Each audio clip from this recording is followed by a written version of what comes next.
Hello అండి, bagara rice ఎప్పుడైనా కొబ్బరి పాలతో ట్రై చేశారా? ఈసారి తప్పకుండా ట్రై చేయండి. ఇప్పుడు దీన్ని ఎలా చేయాలో తెలుసుకుందాం. ఒక కుక్కర్లో 2 to 3 table spoons oil, butter వేసుకుని బిర్యానీ సామాన్లన్నీ వేసుకోవాలి. సన్నగా తరిగి పెట్టుకున్న ఉల్లిపాయల ముక్కలు వేసుకుని బ్రౌన్ కలర్ వచ్చేంత వరకు వేయించుకోవాలి. ఇందులో 1 స్పూన్ అల్లం వెల్లుల్లి పేస్ట్, 1 గుప్పుడు పచ్చి బఠానీ వేసుకుని వేయించుకుని తరిగి పెట్టుకున్న పుదీనా అలాగే కొత్తిమీర కూడా తరుక్కుని సన్నగా ఇందులో వేసుకోవాలి.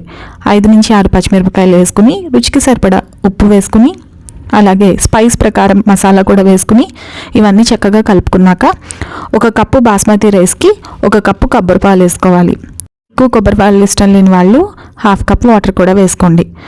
వాటర్ వేసుకోవడం వల్ల ప్రెషర్లోంచి కొబ్బరి పాలు బయటికి రాకుండా ఉంటాయి.